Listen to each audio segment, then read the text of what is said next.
Twinsburg Board of Education. Today is Wednesday, August 19th, and the time is 7:08.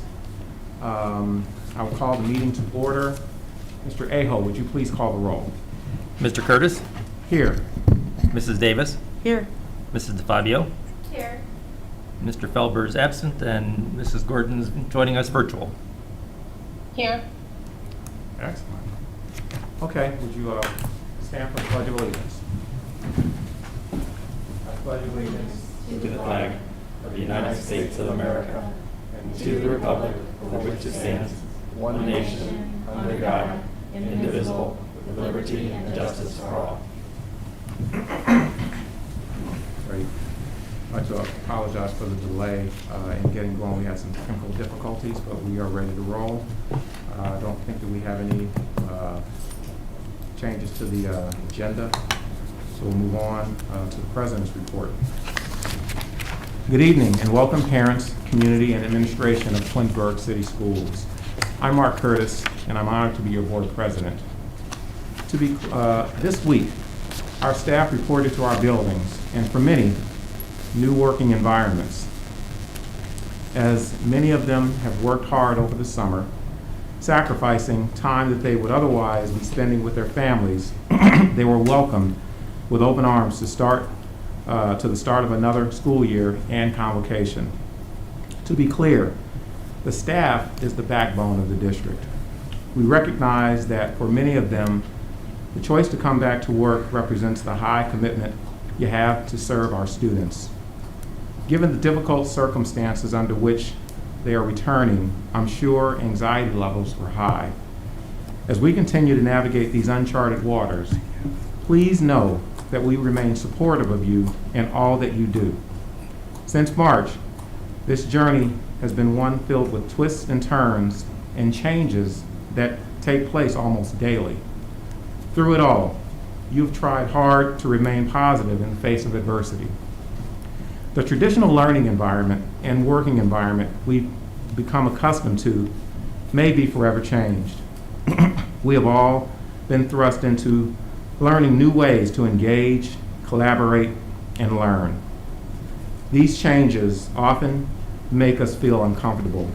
However, our ability to find comfort in being uncomfortable may deepen the already strong relationships we have with one another as colleagues. Although expectations remain high for this coming school year, it will be important to balance that expectation with the reality you can only impact that which you can control. Ultimately, working together and being supportive of one another is what will allow us to move forward. It's what we've always done as Tigers, and it's what we will continue to do. This concludes my President's report, and I will now turn the meeting over to our Superintendent, Mrs. Powers. Thank you, Mr. Curtis. Good evening, Board of Education. Good evening, community. Thank you for joining us through the live stream. And again, we want to thank Mayor Yates and members of the staff. Zach is here working the controls in the live stream. We appreciate their hospitality in allowing us to use this wonderful facility and also providing for us the live stream opportunity because, as you know, the requirement for mass gatherings still remains. And so we're not able to have more than 10 individuals in this room. So we hope that keying into the board meeting via the live stream is working for you, and it's an honor again for the mayor to allow us to be here. So thank you, Mayor Yates. As Mr. Curtis indicated, this has been a busy week. It is the first week back for our staff members and our educators, and they're very busy in finding their new classroom and setting up, getting ready for our Tigers, participating in professional development, and preparing for our soft reopening week. Tomorrow, Board of Education is an important day because tomorrow our parent access to Power School will open for our families. Earlier this week, we placed into the U.S. mail our back-to-school mailers for the families who requested those documents, including our SNAP codes for Power School through the U.S. mail. Tomorrow morning at 8 o'clock, we'll push out the parent back-to-school information and the SNAP codes to families who requested that they receive it via email. You know, before the pandemic happened, we were just trying to service our families the way they requested, and then the pandemic happened, and we still wanted to make sure that we're doing that. So how you asked us to send it to, you will receive that either through the U.S. mail or through the email. And families who didn't respond via the postcard that was provided to you back in February will just receive all the information in the U.S. mail in the next day or so. So we thank the members of our administrative assistant team back at the board office. They've been really working hard trying to sort and separate and send out, so we thank them for that as well. Board of Education this evening, as you know, before you are the revised handbooks for all of the 5 buildings. Back in May, we had no idea what the reopening would look like. We had no idea what the school start times would be. We had no idea that we would be realigning grade bands. And so over the last several weeks, our assistant principals actually took on the task of revising the handbooks. So this evening, the Board of Education will hopefully approve the handbooks for distribution. Now, the problem is, Board, that we had those original handbooks printed, right, back in May and June, and now we have revised handbooks. And so what will happen is we will post the revised handbooks on the website. They'll be posted for parents to review them and able to click off that they reviewed them with their children through PowerSchool. And then any additional changes that happened that you'll see tonight through the revised handbooks will be sent in documents inside the hard copy handbook, so parents will know what the revisions are. It is a bit confusing. I apologize for that. We're trying to be responsive to things that changed, and we want to make sure that you have the most up-to-date information. So please look forward to those documents coming home to you once the students are here on campus. Once our students who are going through the virtual academy have a chance to pick up their school materials, and we'll be talking through that in letters that you'll receive from your building principals. And also we'll have those revised handbooks posted on the website for your review effective tomorrow morning.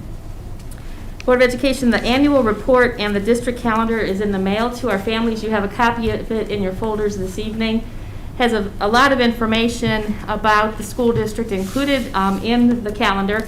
What I want to tell our families is we were all very used to all of the events for the school year being printed in the calendar. For example, all of our open houses, all of our concerts, all of those things. What you'll notice is that they're missing from the calendar this year because we're not sure as far as concerts go. We're not sure as far as many of the events go. And so the best place to find the information about specific school events will be on the district calendar, which is posted on the district website. But the calendar gives you still great information, and I hope that you find it valuable to your family. We just didn't want to post information that may have to be changed. And in the world that we live in right now, we all need to be flexible, and we didn't want to cause any confusion with misprinted information. So the calendar looks very nice, but it's just missing a lot of the information that you may be used to seeing. Board of Education, this evening, I'm going to walk you through a document that we're going to consider to be a draft. And this is our communication document with our families with regard to COVID-19 protocols. And I say it's a draft because everything is a work in progress. And what we present tonight to you is a work in progress, and we will continue to revise it accordingly. And once you take a look at this evening, Board of Education, if there's anything that you would like us to change, happy to do that. But we would like to also make sure that our parents receive a copy of this in the short notice here so that they can plan accordingly. As you know, situations will come up throughout the year that would reveal potentially a member of the staff or a student who may test positive. And so what this document will provide for our family is a lot of information regarding what they should do, what we will do, what the county will do in certain circumstances. Before we move through here, I do want to thank the Summit County Public Health Department for their guidance. This document has gone back and forth multiple times between the officials at the health department. And I also want to thank Patty Koslow for her assistance in the graphics and such, as well as my superintendent's network, because what we have found through this pandemic, the only way that we're getting through this as school districts is through our professional organization. So thank my colleagues in the superintendency for all of their help and guidance as we all are working together to put a similar document together for our families. We're going to breeze through this. There's a lot of data, a lot of information, but just so that you see what it looks like, you will notice that there's scenarios here about a student who may test positive for COVID and what we'll be expecting them to do and what we expect our parents to do likewise. There's a flow chart coming up here that will talk about what happens if a student is ill, what happens if they're ill at home, what happens if they're ill at school.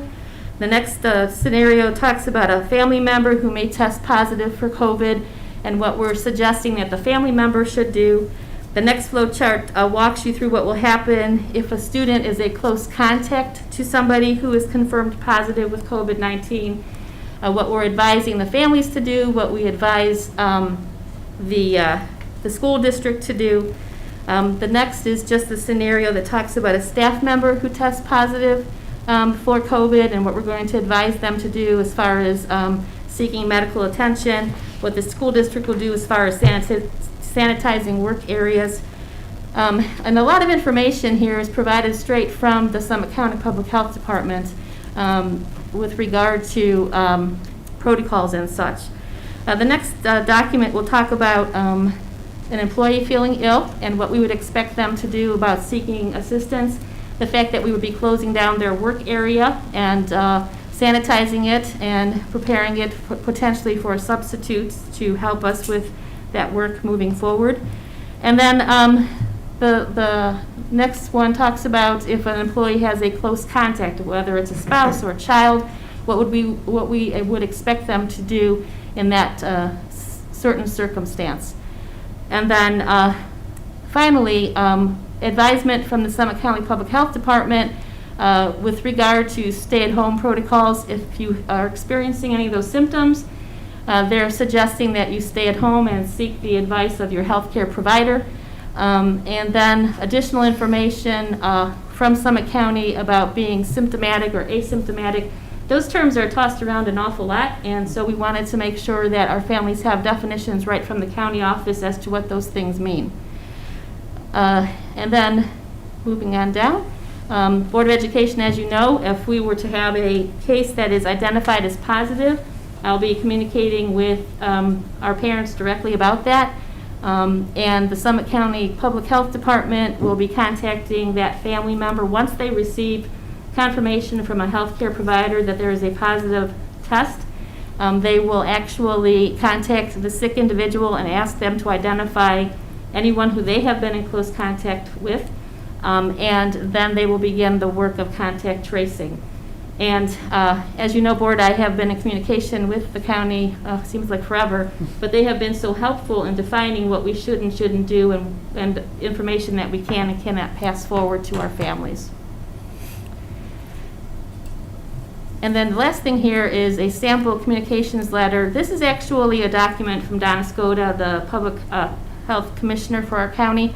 When an individual is identified as needing to quarantine, the county will actually issue a letter, a directive to that individual, and they will in turn have to provide a document to the individual when they feel that they can return to work. Now, what I have been told is that we will not receive a copy of that return to work document from the county, but that we have been asked to request that return to work document from the individuals, directly from the individuals. The county is very concerned about HIPAA violations, of course, so are we.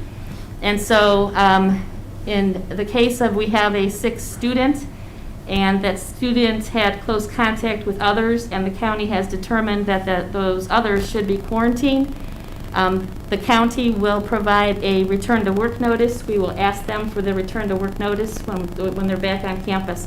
It is a pretty unwielding situation, and we're going to really request of our parents to make sure that you keep us in the loop, because unless somebody tells us that a situation has occurred, because of HIPAA, we're not going to hear it any other way. So we ask you to please be upfront with the school district so that we can provide the right guidance to the rest of our school family, so that we can communicate directly with the Summit County public health officials and ask guidance for them as well. The last thing in the document here, Board, are just the rules for FERPA and HIPAA. I think our parents may or may not be familiar with the federal statutory requirements that we live under as a school district, and as Summit County Public Health Department and the healthcare folks live under as well. And so we wanted to make sure that those are defined in our handout for our families, just so that they have that information close at hand if they wanted to refer to it. So, as I indicated, Board, this is a draft document. I noticed that I need to make a few additional adjustments to some things.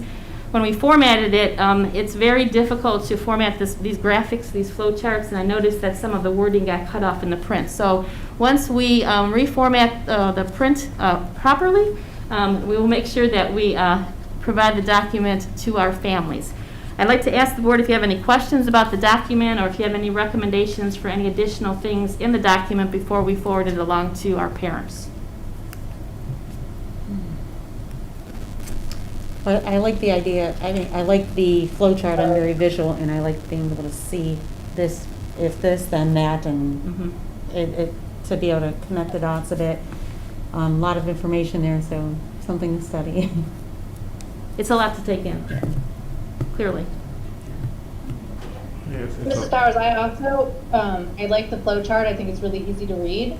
One of the things that, when I initially looked at it, there are a couple paths where, children or students could be out sick, and it may not be even COVID, but there could be a path to returning. And one of the thoughts I had, and I don't know if this is something that the Board of Health has kicked around or the staff has kicked around, but we do have an outside vendor, PFI, with health expertise here. Has there been any thought about maybe a re-entry interview process so that students, especially on the path of, for instance, if they're COVID positive and symptomatic, that we have that path even if they're not going to have a second COVID test before they re-entry? We can certainly add a additional geometric figure, I suppose.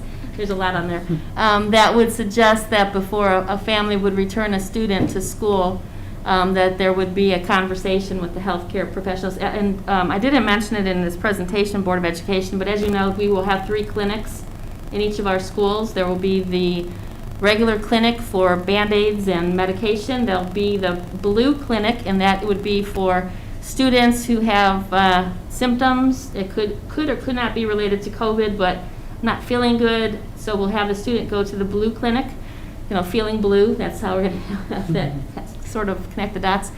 And if a student has to go home, whether they have a fever or just really aren't feeling well, they will wait in what we're calling our tiger clinic. So we could suggest through one of the flow charts that our healthcare staff would have a conversation with the parent and try to access or be provided that clearance document from the county office, especially if they've been tested positive. Yeah, I think it's just take some of the burden off of the non-health professionals that have been thrown into this, and puts it, some of that liability back on the people who do this for a living. And I just, so that's where my head was in that. Okay, I'll make that adjustment then before we send it out. Thank you for the idea. And I'm, I just think that having something like this, I know that, parents have had a lot of questions. I mean, many of us have had questions in terms of what if this happens, these hypotheticals and whatnot. And so the extent to which they have a decision tree and, kind of understand, what the protocols are, who does what and when, and, what information can and cannot be shared, I think is extremely helpful so that, should something occur, which we hope that it doesn't, but should it occur, the guidance is there. Mm-hmm. And so people kind of understand what our role and responsibility is as a district and what actions, can be taken on all sides. So I think this is very helpful, and I appreciate that it's been put together. Yeah, and it may be somewhere, it may be in there, tucked in somewhere, but what we hear at work all the time and stressing very much and just very basic, common guideline is just to always make sure that before sending your child back to school, whether they've had COVID symptoms or any symptoms, or even staff, to make sure they're fever-free for at least 24 hours. That's kind of like one of the big indicators, not with Tylenol or fever reducer, but fever-free without any medicine aid. It's actually repeated several times. I'm sure. And again, the Summit County folks have been phenomenal with adding advice and moving boxes and inserting things that we wouldn't have otherwise thought to do. It is very confusing. I mean, we've been in the middle of this for months now. And they have been so great to say, no, that doesn't work there, this needs to go here, this is 10 days, this is 14 days, and so the guidance is clearly right from the people that are in the middle of the medical part of this. We just want to make sure that we communicate the information to our families and to our staff members too. And I'll say, I feel much better knowing that there's something there to refer to that the staff and the families have. Thank you. You have a question? Okay. Yeah, I'm assuming if a child or a staff member goes home with a fever, that they would go and get tested before returning to work or school? So what we have been advised by Summit County is we advise the parent to seek the advice of their healthcare professional. Okay.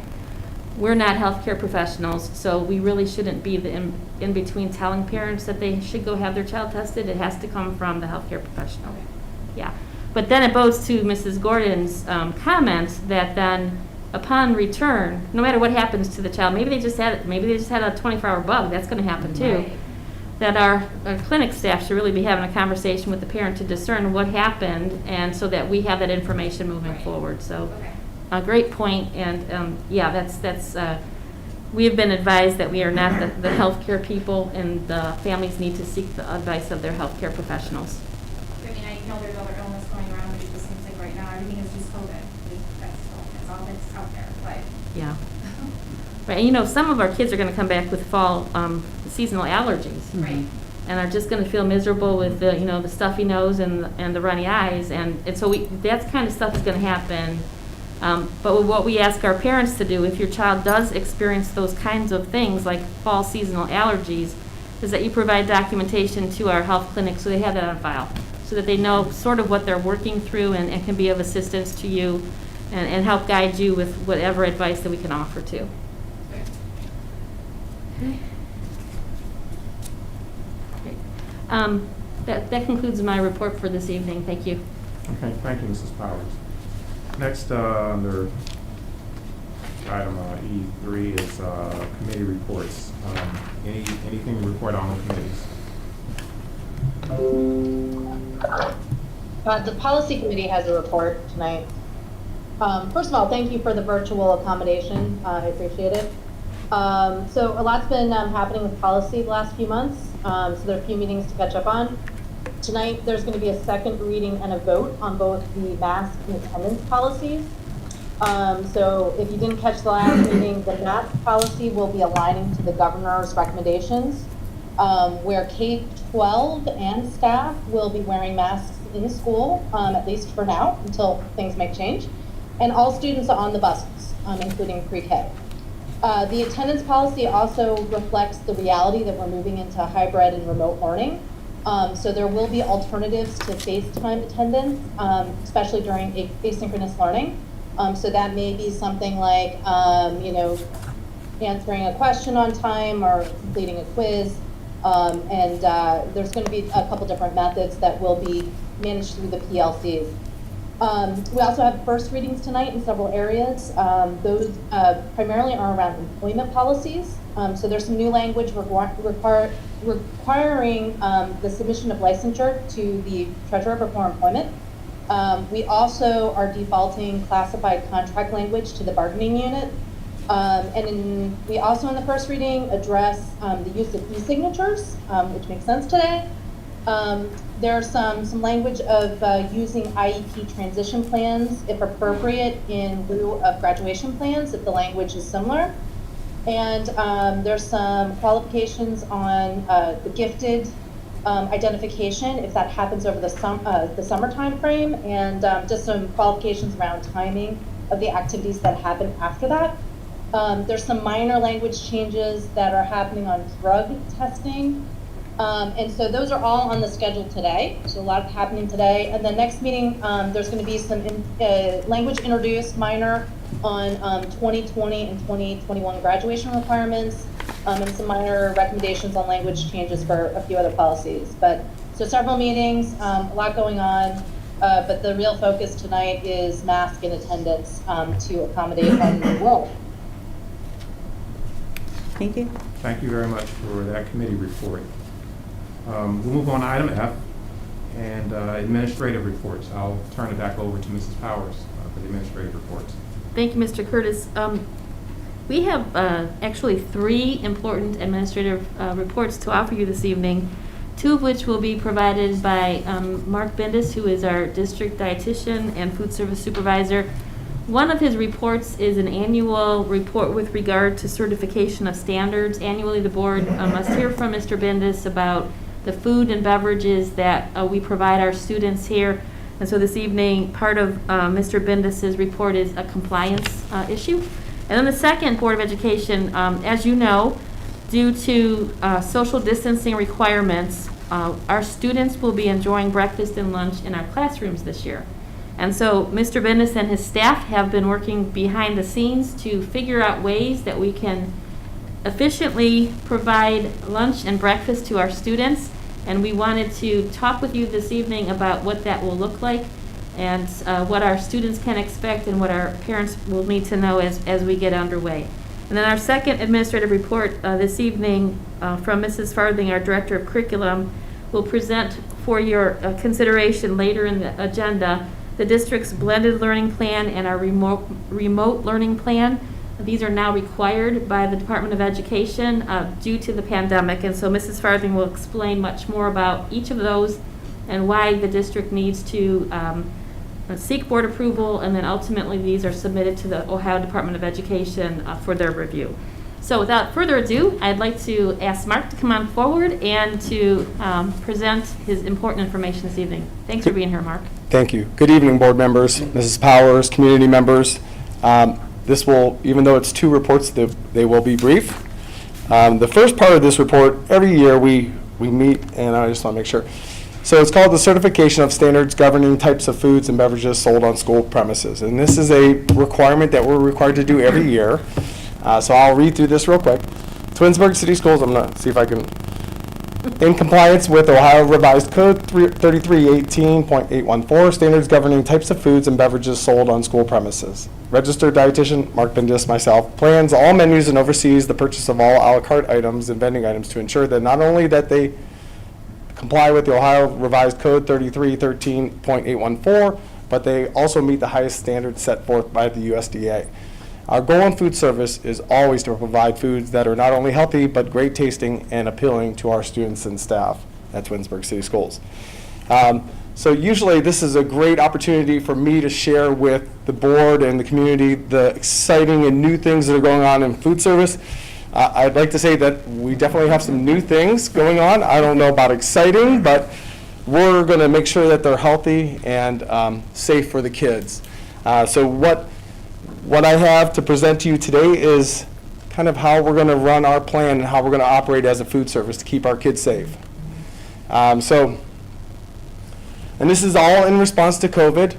So again, we have a few things that we're going to look at when we try to address our operation and how we'll work. My MO usually is, or my mode of operation usually is, to try to reinvent our program every year. Well, we have done that this year. I don't know if it's the way that I envisioned it when I came into this year, but for 27 years I've come into a school year with a really solid plan and new ideas, and this is the first year that I'm kind of going on the fly. So we'll flip through this real quick. The main thing, the first thing that we want to address is, I go back and forth. Food safety will remain our #1 concern as we prepare meals for students at Twinsburg City Schools. All of our staff members are trained annually on food safety. Additionally, we did do extra training last year when COVID came into it. We started first appearing. Additionally, each one of our managers in each of our buildings is ServSafe certified. So it kind of goes through the details of what exactly is ServSafe certified. So they have to be, they're required to be certified by the state. ServSafe is the program that we use, and it's a standard, it's a National Restaurant Association standard that they use nationwide. So they go through a very vigorous training session. I've done this myself every 5 years, just staying on top of current trends in food safety, dealing with cleaning, sanitizing, safe food prep, receiving, everything. So it's a very in-detail program that they go through to get certified in. So food safety will be certainly paramount. This year with COVID, we have become even more aggressive with food safety and sanitation. This year, we will not only use prepackaged fruits and vegetables. You know, our goal always is to stay fresh and offer variety to our children. This year, we've become ultra sensitive to the whole COVID thing, so we are really trying to reduce the amount of touches. So even though our staff is highly trained, we will try to, a lot of what we will do is prepackaged. And the intent for that is to keep it as safe as possible for the kids. So you'll see some of these up here. We will have fresh sliced apples in bags. We will have baby carrots and celery, regular carrots, grape tomatoes, grapes, oranges. We will also have broccoli. Will be one of the vegetables that we offer every day. So to ensure that handling is kept to a minimum, all condiments, desserts, and utensils will also be prepackaged for the student safety. Our goal is always to serve our students with the most nutritious, safest breakfast and lunches possible. So our number 2 thing that we always address is food safety is going to be paramount always, but food quality and how we make that appealing to our students is also important. So that's always been our number 1 thing that we've worried about. Food safety and then health and food quality go hand in hand. Our menus are planned to exceed current federal standards and will be appealing and tasty for your students. Each day we will offer fresh fruits and vegetables as well as homemade pizza, which we will still do. So typically the way our lunches will look, and I kind of will walk through this a little bit in a minute, everything will be prepackaged and individually wrapped. Our pizzas and our entrees will all be hot. So at breakfast time, we will do all cold foods for breakfast because we only have a very short time from the time the kids come in till we have to distribute. So I'll talk a little bit about that in a second. But at lunchtime, we will offer a meatless option every day, which will be our B option for lunch, and then we will offer another hot entree as our A option. So we've typically, and I was going to show you, if you actually go onto the Twinsburg website and go to lunch menus and click on our menus, we have like a 2-week cycle menu for our elementary schools and middle schools right now, and high school, excuse me. And we've gone into the detail of listing ingredients of every single item we sell and everything that's served on that day. So if you click on our menus, you can mouse over each individual items. It'll show you ingredient labels, allergens, everything for even our condiments. Let me flip to the next one. Wow, it's getting smaller. So meals will be served in a classroom. Due to COVID, in order to keep student contact to a minimum, Twinsburg Food Service will deliver breakfast and lunch to the classroom each day. Each day, the students will have 2 breakfast and 2 lunch options. Breakfast A and lunch A options will always be served in a brightly colored graphic bag. So again, when we've prepackaged our lunches and our breakfast, it's all done to keep waste to a minimum. So we didn't want big foam or plastic containers. We try to keep it, basically how everything will be served is those bags will be pre-portioned and carried into tubs assigned to each classroom. So that'll go to the classroom, the teachers will distribute them. So breakfast A and lunch A will always be served in a brightly colored graphic bag, that one. And breakfast B and lunch B option will always be served in a white bag. Meal counts will be taken the day before to ensure meal accuracy and speed. And the reason we did that, now when we do soft opening, it'll be different. We'll take counts that morning and we'll serve that day, but we'll also take account for the first day back for everybody. So it's a little different because even though everything's pre-portioned and we have to put it all together, it's the speed and timing of getting it delivered out to every room makes it a little difficult. Sorry. So if a child missed school, not an issue. It's just a call down to the cafeteria. We'll make sure that we accommodate that child. So really this will give us a roster that we'll have to work with. We'll have it typically the day before. We'll be able to review it to make sure that anybody with allergens or allergy issues or food issues, we can address those before it even is served. flip to the next page here. So, Mr. Bendis, not, yes. can you just make sure you stay over there? Oh, I'm sorry, I'm Yeah. walking. Sorry. So also during this time, because of how we have to serve, we are looking at becoming cashless. So this is a little bit of I'm sure this is a hot topic in society right now, but to be honest with you, when we look at things from the standard of safety, we're trying to reduce touches of everything. So for kids, we don't want them bringing in cash in. We don't want teachers to have to be accepting cash, and we don't want to have to. That extra transition takes time, and it also increases contact. So we are going to rely on parents using SPS Easy Pay, our program that's out there for fees and for meals, to prepay for meals. As always, we still allow children to charge lunches, and we always make sure that no child goes unfed. Sorry. So with that, so we'll have our program within the school district that will be offering, 7 through 12. We'll have every kid every other day at those buildings, K through 6 every day in all those buildings. So we'll be providing that service to those children. We will also provide a virtual drop or a meal drop service similar to what we've done since March, since our initial closing. So we're still working through the logistics of what day we're going to make the drop. We're thinking maybe either Tuesday or Wednesday. We'll move the meal delivery service to Dodge. It seems to be our only space that we won't be conflicting with a playground, and we will also have a little bit of space to set that up and deliver them out of. So what it'll look like for that is we will do another sign up like we did the first time through Google form, easy for me to say. And parents will have the option to sign up for a 5-day drop or a 3-day drop if their children are in 7 through 12. So there'll be options, and again, we will look to, we'll do a pickup at Dodge and potentially a delivery to 3 locations. And of course, that's always going to be, we'll put it out there, see what kind of interest we gain, and we'll determine where we're going to deliver to after we get those responses back. But again, all those meals will meet the standards that we have to meet within the school as well for federal school lunch and federal school breakfast program. So throughout this COVID situation, Twinsburg Food Service will continue to support the education process at Twinsburg City Schools by providing healthy and tasty and safe meals for our student body. That's always our main priority. So we're here to support the education process. It's going to be a crazy year, but we're up to the task. Is there any questions?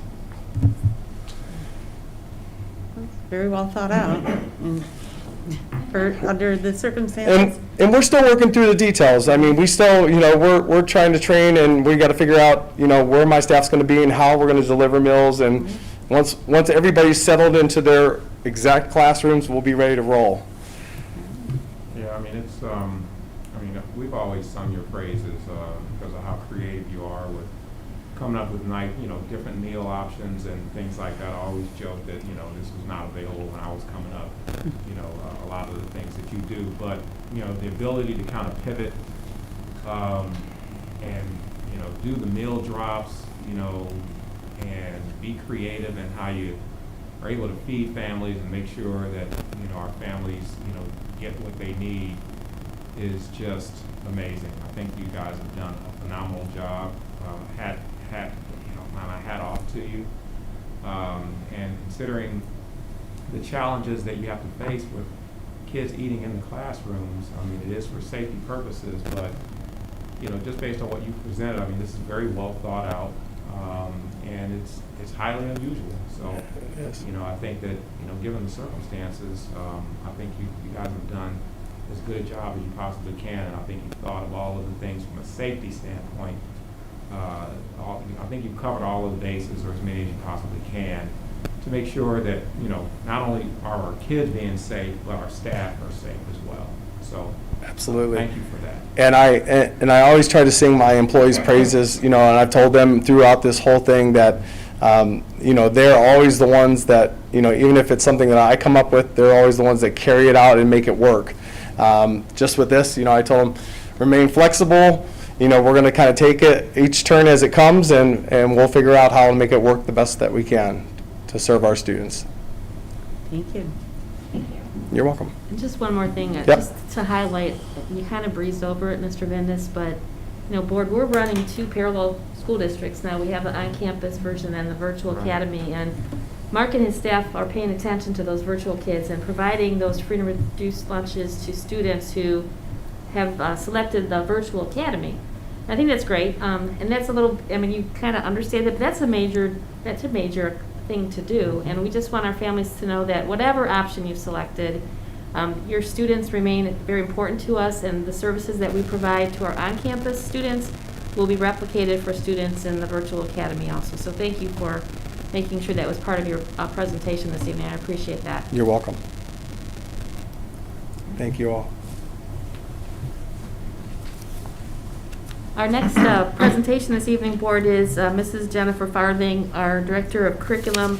Again, she's going to introduce to our community our 2 new plans, the Blended Learning Plan and the Remote Learning Plan.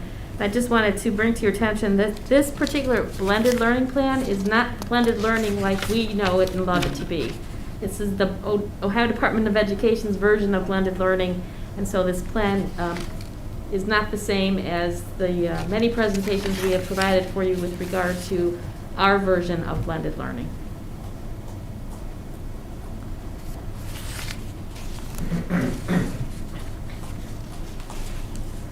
Thank you. Good evening, Board of Education.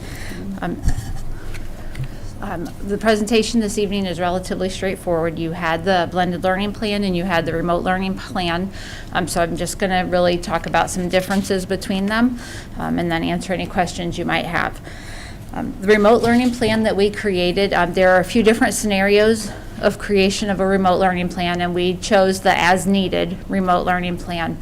And the reason we chose the as-needed remote learning plan is if we are in the situation where we need to be 100% remote, we will have our remote learning plan in place that will allow us to be remote, and then it will also allow us to have our hours in attendance in the remote world count for us. And that's the big thing with these 2 plans, is the fact that with the approval and getting them to the state, it's allowing us that we will be able to use those hours for attendance, and we wouldn't have to make them up or anything like that. And as Mrs. Powers said, our blended learning plan is not the same blended learning we've always talked about. We're probably going to use some of those tools that we learned in blended learning, but it's not exactly what this is. So this blended learning plan means that we are in portion on using an online tool, an online platform, and then we're also in person. So it is our blended learning plan, and Mrs. Powers in, I think, May, had to fill out an intent that we were going to have a blended learning plan, and then now that we'll have our blended learning plan, it will need to be submitted to the state as well. Again, the blended learning plan allows us to meet the instructional hours and attendance requirements. And this is what we need. Some districts may not need both plans, but the reason we need both plans are our remote learning is for our students enrolled in the Twinsburg Virtual Academy. And those numbers are growing every day. And then also, if we need to move the district to remote instruction, those are the 2 reasons we will need the remote learning plan. The blended learning plan is needed for our grades 7 through 12 because our students will be on an every other day rotation. So they will be on campus one day, and then they will be extending their learning the second day. On campus, extending their learning. So that is why we have a blended learning plan in place. Different components that were addressed in both plans were our staffing that we need for remote learning and blended learning. Licensures to make sure we have appropriately licensed staff. What type of materials will we be using? What are our professional learning needs? What is our equitable access? How will we make sure we're meeting the needs of all of our students? How will it be personalized? And then we always have to make sure if we are providing devices to the students that they are being internet filtered and SIPA compliant, which is Children Internet Protection Act. So those are some of the pieces that are part of both plans. And then both plans also reference specific Board of Education policies because there is a place where we need to talk about how students earn credit, how they will be placed, and how they will be promoted. And we have Board of Education policy 5410 already in action, so that is referenced. And then also this evening, you'll have the second reading of the attendance policy 5220. And attendance in both of these models will account for a daily login with the students logging in, daily interactions with the teachers, so not just that login, but having interaction with the teachers, and then also assignment completion. The assignment completion is a little bit different. So one of the things that they reference on the Ohio Department of Education website for assignment completion is we need to be thinking about how long it takes the students on the virtual world and on the on-campus world to complete an assignment. And those are the types of hours we'll need to be keeping track of for record-keeping purposes, that our students are meeting their 1,001 hours, and I should know the other number right now. 985, I think. 985. So we will need to be keeping track of that. Our virtual teachers have started to ask, how will we be keeping attendance? And we will be keeping attendance and progress book just like we do for our on-campus students. And one thing we've tried to be very clear with this is not even part of the presentation, but for our parents participating in the Twinsburg Virtual Academy, it is a school day. So students will be logging on in the morning, having activities during the day, and having an end of the school day as well. So we wanted to make sure that people realize it's different. If you have a doctor's appointment, you'll still call in and say you're going to be absent for that point in time. And if you're sick, those are the things that will still be in place with the attendance policy. I just go off on tangents. I apologize for that. But it is important, and that is one of the big things. It's not just a free-for-all. It's not going to be just willy-nilly. It's a school day. And so we're working very hard on that this week with our teachers who are doing professional development. So you had the plans for about a week. Are there any questions that I could answer for you? So when a child goes to school, like every other day, and then they're online that other day, now is there a virtual, they're going to have a separate teacher, or is it just going to be assignments? It's assignments. It's a continuation of what they did. I'm going to use blue-white day. So if they had school on the blue day, on their white day, they will be doing continuation of assignments that the blue day assigned. So there's no instruction, and it's just There will not be new instruction then. So we will want our students to do some project-based learning. We'll want them to extend their learning using different tools. Maybe if they did an experiment in school on the blue day, on the white day, they write up their lab report or something like that. So that's another thing that our teachers are really focused on this week, is how do we get the content for the semester taught with every other day. So they're really working in the PLCs very hard, especially 7 through 12, to try to wrap their heads around that. And so that homework then would be due The next blue day. Mm-hmm. And we're trying to not have it, we don't want people to just think of it as homework. It needs to be extending the learning. It's not just 20 more math problems or anything like that. It needs to be taking the content to the next level. And how long are these classes going to be again when they're in school? In school, at the 9th through 12 level, it's a block period, so it's 90 minutes. Oh, okay. Mrs. Farthing, for clarification, for folks that don't know, that's going to be the same model for Virtual Academy as well, correct? That is accurate. The Virtual Academy will be running in that same method. Thank you. Did you have another comment? I couldn't tell if you posted something in the chat box because I heard it, but I can't see it. So now No, just the timing. Okay. That was it for Virtual Academy. Yes. in the Virtual Academy, they're going, they'll have instruction all 5 days? No, 7 through 12, it will be in the same model of the blue-white. Oh, okay. And then the other intent is that we give assignments that give the students the ability to have a Google Meet and do an activity together and collaborate, because during their school day, they're not necessarily going to You know, they're not going to be able to pull up their desks and sit beside each other like we're used to doing when we do collaborative work, but hopefully when they're in their off day, they would be able to do those things so they still have that interaction piece. And then for the virtual academy, is a portion of the class time spent live online with the teacher, and then part of it is independent work where they're not completely logged, like, you know, staring at a screen for that entire Yes. class period?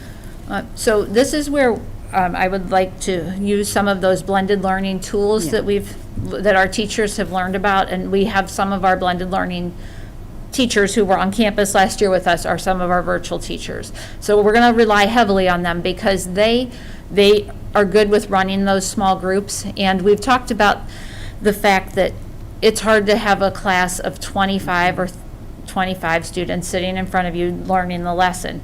So they've talked a lot about doing their small groups just like they did in our typical blended learning. They'll have a mini lesson, they'll have digital content, they'll have independent practice, and they'll have a future ready activity. So the students will still be rotating, and I think a lot of the really good content is with the teacher in the small group. So the day will be somewhat fluid. We've talked about building in the brain breaks, the restroom breaks, movement, all of those different activities. And I guess just kind of one thing I'm picturing with high school students or middle school students, sometimes they'll have like a study hall because they don't have a complete full schedule, or they have to not to take a certain class or something like that. Is that kind of what we're seeing, that they may have a 45-minute break somewhere in the day where they're just catching up on some of their work? Yes, and I'm specifically thinking K to 6. Yes, they will have some breaks built in the day. They will still have their specials built in Yeah. the day. And they'll have lunch, and we want to also make sure we have time that the students have office hours with the teachers. I would think of it similar to our contact time that we have in the on-campus world, when, you know, usually after lunch for that half hour, it's the time for that small group work. And we still want to make sure that our teachers are able to give our students the intervention and enrichment they need. So we want to make sure we have office hour time built into the days as well. But this might be going off on a tangent, but is it just the core classes that are going to be offered, or are there other, like? We're trying to offer as much as we possibly can in the virtual world as well. Okay. We weren't able to make it every piecework, but we're trying our best. Yeah, I don't have any questions, other than, you know, just some comments that, you know, it's really hard for folks that, you know, aren't in this environment, you know, doing this kind of work, how incredibly difficult it is to lesson plan and really plan instruction in this way, where you're trying to offer the same curriculum in two different platforms with many of the same teaching staff, and maintain the integrity of the instruction as well as the rigor and all that goes into teaching. And, you know, I just think that there needs to be a very clear understanding of just how difficult it is, and that, you know, teachers, you know, I mean, they're human beings. They're doing the best that they possibly can.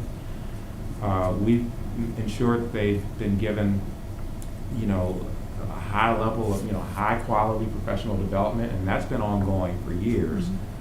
But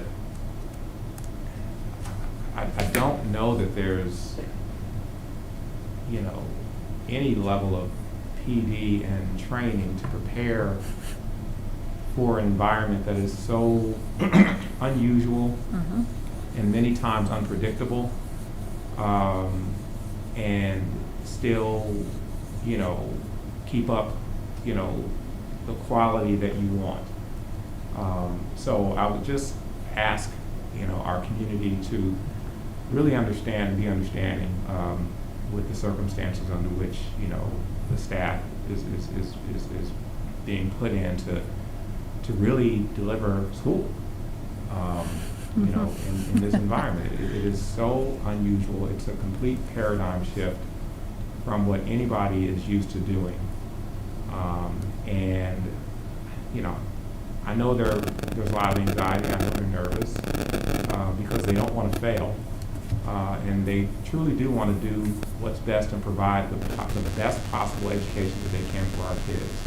So knowing that, you know, we've heard, you know, resoundingly that parents, you know, want their children to have as normal an experience as possible, whatever normal is right now.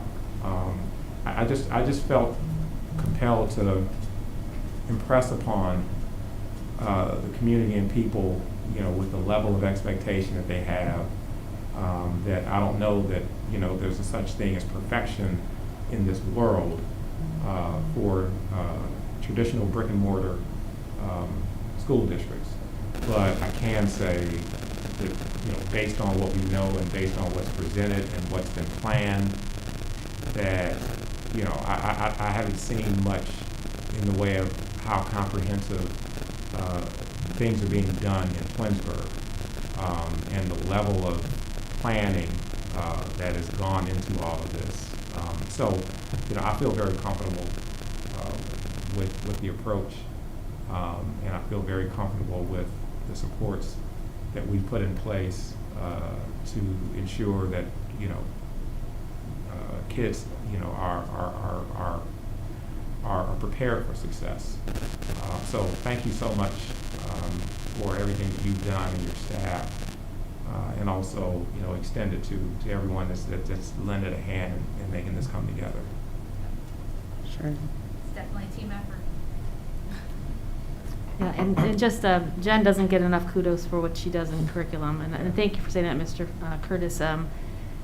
It's been, the last 5 minutes have been unprecedented, and I am so proud of what is going on with our teaching staff and our administrative team, but Jen's leading the charge with regard to everything academic, and truly it's been amazing, and she has lots of support, but there has to be a leader, and it's Jen, and thank you for all of the things that you're doing to hold everybody together, and you do it in such a nice way too. Jen is just a great person with a great personality, and doesn't easily get flapped in these environments. It's hard not to, but she is calm at the helm and is just doing a great job. So thanks for your leadership.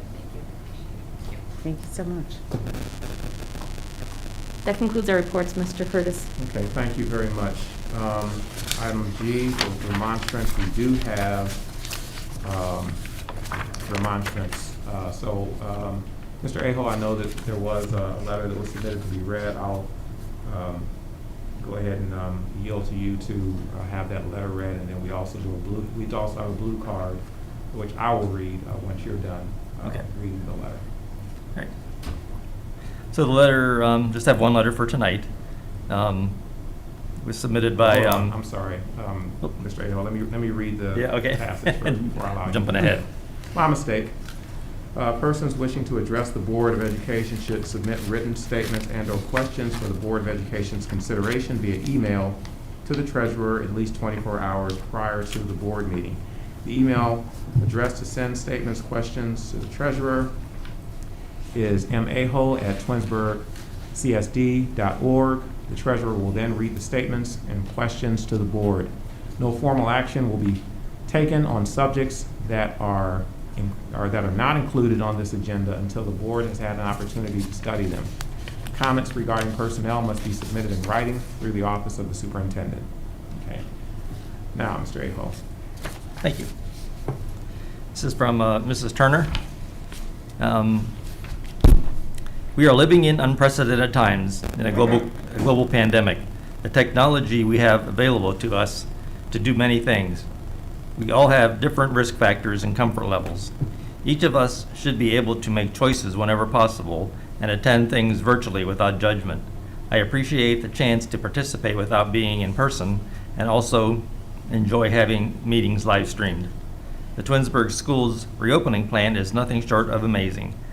Thank you to everyone who put so much time and effort into trying to make things safe and workable for our students and staff.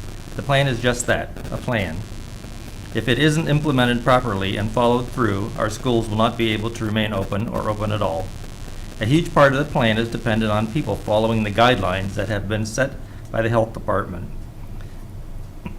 The news and my own social media pages are flooded with pictures of people not following even minimal protocols.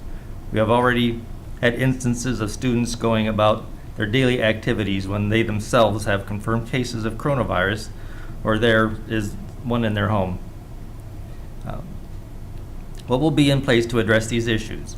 Will students and athletes be given enough leeway so they don't feel pressured to attend school or practice when they should be staying home? Our wonderful teachers will be on the front lines with the students. Do they have everything they need, along with the ability to change things if needed? It is going to take everyone in the school and community to do the right thing. I'm asking that everyone tries. Twinsburg is a wonderful place to live and work. If everyone is able to pull this off, it's us. Is that- Thank you. Okay, thank you. Next, we also have a blue card for remonstrance. This is Cheryl Wilner.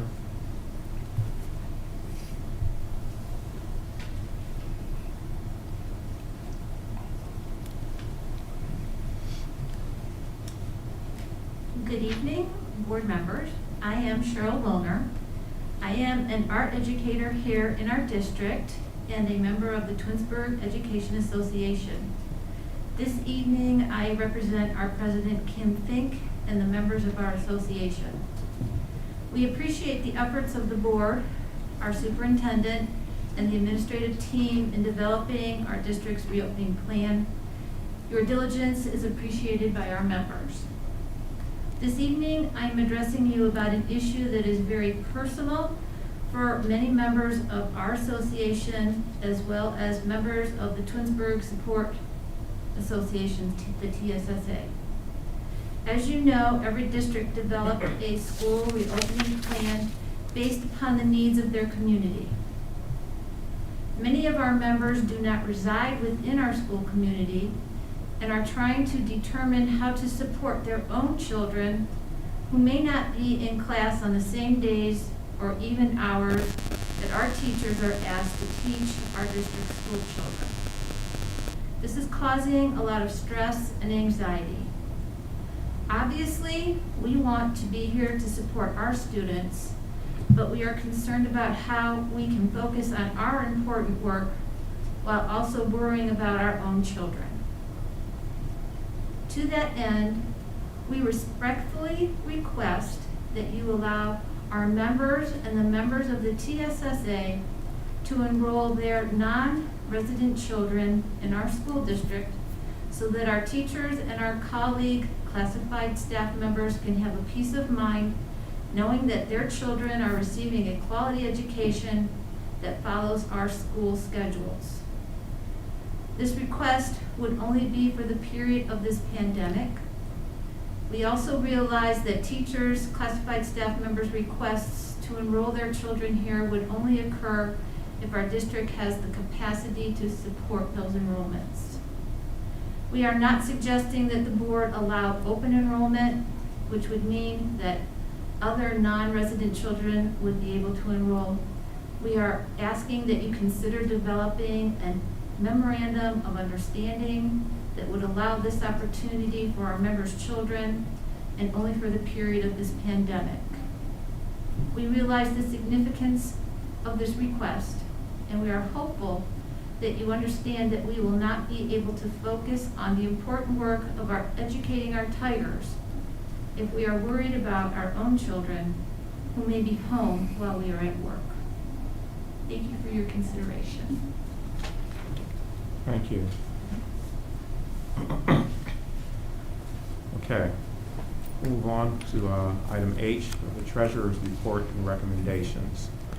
H1, resolve that the Twinsburg Board of Education approves the following meeting minutes: regular meeting of July 15th and special meeting of July 6th, 2020, as sent to the board under separate cover. Do I have a motion for H1?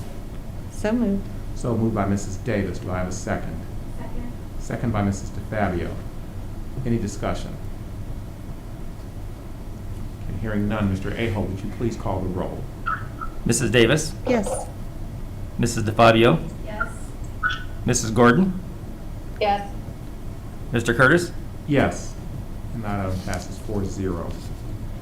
Next is items I-1 through 3, action items personnel. Without objection from my colleagues, I will read them together.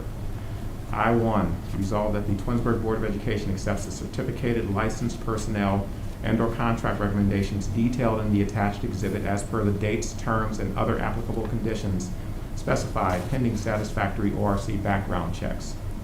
2, that the Twinsburg Board of Education accepts the classified personnel and/or contract recommendations detailed in the attached exhibit as per the dates, terms, and other applicable conditions specified pending satisfactory ORC background checks. And 3, that the Twinsburg Board of Education accepts the supplemental contract recommendations detailed in the attached exhibit as per the dates, terms, and other applicable conditions specified pending satisfactory ORC background checks. Do I have a motion for items I-1 through 3? So moved. So moved by Mrs. DeFabio. Do I have a second? Second. Second. Okay, I'll go with Mrs. Gordon, second. Discussion. Okay, hearing none. Mr. Aho, would you please call the roll? Mrs. DeFabio, Yes. Mrs. Gordon, Yes. Mrs. Davis, Yes. Mr. Curtis, Yes. And that item passes 4-0. Next is items J1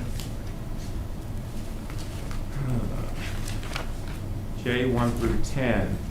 Without objection from my colleagues, I will read them together. Action items, new business. J1, resolve that the Twinsburg Board of Education accepts, the Twinsburg Board of Education approves the donation from Melanie Harwood Motors, 1333 Highland Road, Macedonia, Ohio, 44056, in the amount of $940, which will be used to support the Pause on Child Hunger program at Wilcox Primary, Samuel Bissell Elementary School, George G. Dodge Intermediate School, and R.B. Chamberlain Middle School. 2, that the Twinsburg Board of Education approves the donation from Jacqueline Zavadny Fuchs Lubricants Company, 587 Trees Road, Wadsworth, Ohio, 44281, in the amount of $250, which will be used to support the Pause on Child Hunger program at Wilcox Primary School, Samuel Bissell Elementary School, George G. Dodge Intermediate School, and R.B. Chamberlain Middle School.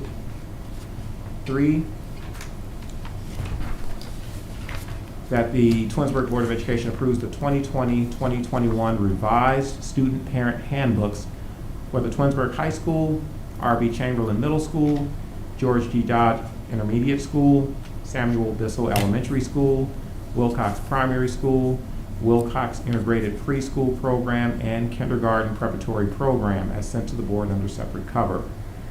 4, that the Twinsburg Board of Education approves the correction to funding as approved on August 5th, 2020 for the Solutions Behavioral Consulting Agreement not to exceed amount of $265,000 is a Title 6B fund expense and a general fund expense.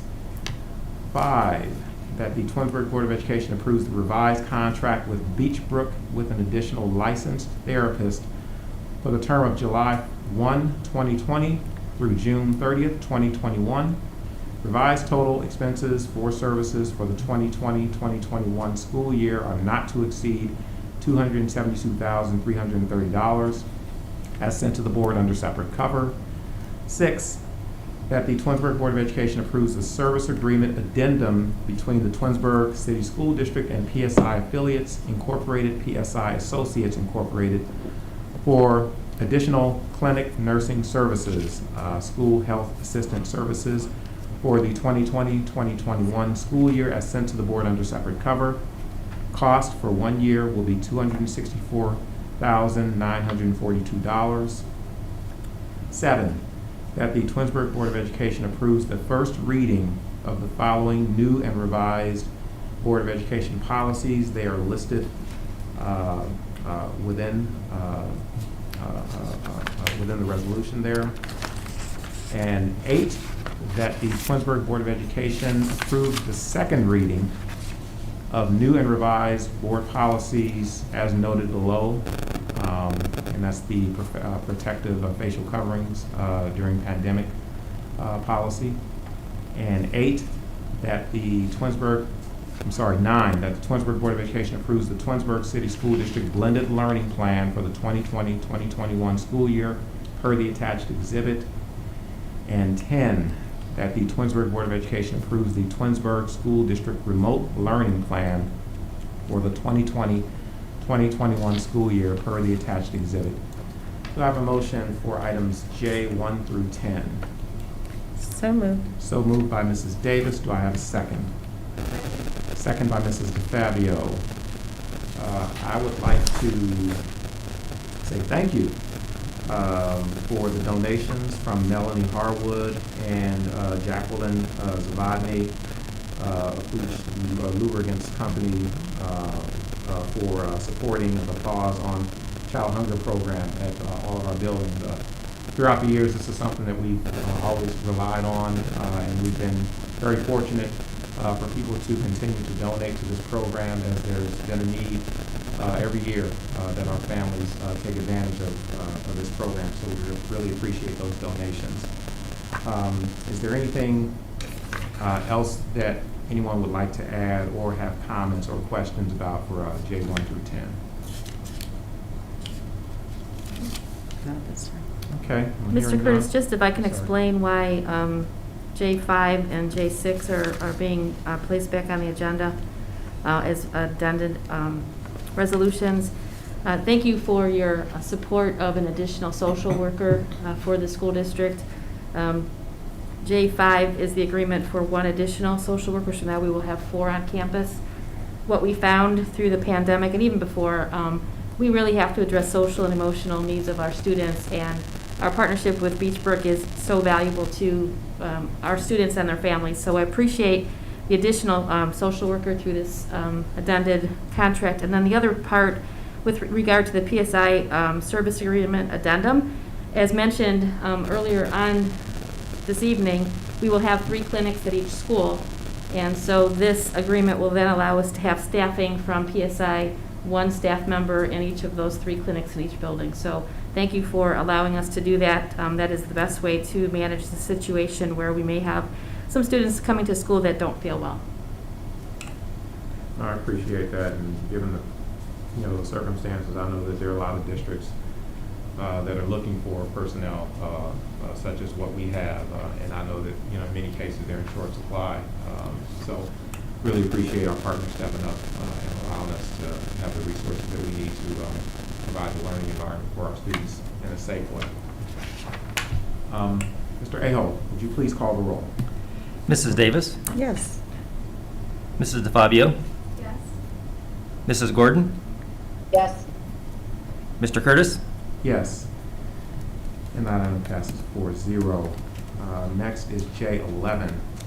Resolved that the Twinsburg Board of Education approve the new and revised Board of Education policies as noted in J8 above. Do I have a motion for J11? So moved. So moved by Mrs. DeFabio. Do I have a second? Second. Second by Mrs. Gordon. Discussion. Okay, hearing none. Mr. Aho, would you please call the roll? Mrs. DeFabio, Yes. Mrs. Gordon, Yes. Mrs. Davis, Yes. Mr. Curtis, Yes. And that item passes 4-0. Next is on the list is miscellaneous. Mr. Curtis, if the board doesn't have any comments, I have a couple things to ask for some feedback this evening. The first item, I'd like to ask Mr. Welker to come forward because it talks about our district's facilities. Board of Education, as you know, we have wonderful facilities, and we have many members of our community who enjoy using our campuses, both inside our facilities and external facilities as well. And during this period of pandemic, the board needs to consider whether or not they would like us to continue to provide those opportunities for members of the community, or if that direction is different, we would like to know that. I'm beginning to get some emails from residents who are requesting to use the facilities. For example, we have our rec leagues that use our internal gyms for, say, the basketball league. And so we have youth wrestling that will like to use the facility. And I want to ask Chad if you wouldn't mind providing some additional thoughts with regard to the use of the facilities. What I want the board to consider is the fact that anytime any of the rooms or indoor facilities especially are being used, everything will need to be given the extra care of sanitization between the use. And so we're just very concerned, number one, to have enough staff to cover all the things that will be needed to be sanitized between the use by the public. But we also recognize the importance of supporting the public and the use of our facilities. So, Chad, if you could just provide the board with an overview of some of the things that will have to happen. Say if we allow the public to use Tiger Stadium, and say if we would allow the public to use the high school gym or the high school stage. Yes, so with using some of our facilities, as Superintendent Powers mentioned, a lot of disinfecting that would need to be done, and trying to figure out the necessary staffing levels for those in regards to not just keeping our own facilities clean for school purposes, but also for the events. There's just a lot more disinfecting that needs to be done on just even a class change level for the buildings. The other piece to consider is that we need to do contact tracing for a number of our events, and questions of liability and liability insurance, and a lot of the smaller insurance companies actually have COVID-19 exclusions that we're a little concerned about too, in regards to whether those exclusions would then transfer liability to the district. But the contact tracing, we want to make sure that we have a good idea of everybody who's come in contact with one another. And that contact tracing for outside groups is a concern that we're not exactly sure how to monitor that without further guidance. So at Tiger Stadium, some of the other concerns are just there are still restrictions to mass gatherings. And even with athletics, which I know Mr. Fantone will be talking about to a degree as well, there's different oversights that are required for mass gatherings, which really is still quite limited. And so there would need to be some oversight, especially since it's our facilities as well. So just a few different things to consider. Besides also trying to figure out, we have a lot of storage that we're having to figure out as well. And so right now, a few of our facilities, if we're using a lot of different nooks and crannies of our buildings for the excess furniture that we have, and trying to figure out where we would put those things, because a number of those things are in some of those larger spaces that we're not able to use otherwise. So just a few different considerations. The one thing that we do know from Brian and I both participated yesterday in calls with the governor, and you probably heard his press conference, is that even should the district provide opportunities for our athletic programs to proceed, and we're going to talk about that in a minute, if we were to use Tiger Stadium, the board now has to have a compliance officer on site, and they will have to have an assurance of the number of fans in the stands and all of the things that will be released in the state order that we're expecting tomorrow. So if we are to use the stadium, for example, for youth football or soccer or whatever, I would suggest if we have to have that compliance officer on site for our own sports, it is likely then that the board would also have to have a compliance officer on site for those youth activities too, because they're on your property. So there are a lot of things that are still unknown and a lot of direction that we're expecting from the state. We haven't received it yet officially. But we're just at a loss when very supportive parents who lead some of these youth programs are asking us, oh, well, what are we going to do in the fall? Can we use X, Y, or Z part of the district's properties? We just don't know what to tell them. So we're looking for some guidance from the board this evening as to their requests. I guess I have more questions. Mr. Welker, you talked about COVID-19 exclusions. Can you elaborate a little bit more in terms of what you're hearing or what companies are saying, specifically about that? Yeah, so we currently have Liberty Mutual through Ohio Schools Council, and they have provided some guidance talking about that we do have or we don't have any COVID-19 exclusions on our policy. I think some of the questions come into play in regards to how strong that coverage will wind up being. And I think when Liberty Mutual is pretty unique in what they offer. And I know Ohio Schools Council and Todd Associates has really worked quite hard at trying to make sure that there aren't any COVID-19 restrictions on our policy. So for a lot of our organizations, I do believe it's going to be harder to receive a policy that doesn't have any COVID-19 exclusions in regards to some of our youth organizations. And the only other question that I was going to ask, with respect to using, I recognize, the community and the partners that we have traditionally had over the years, and I recognize the importance of trying to maintain those partnerships.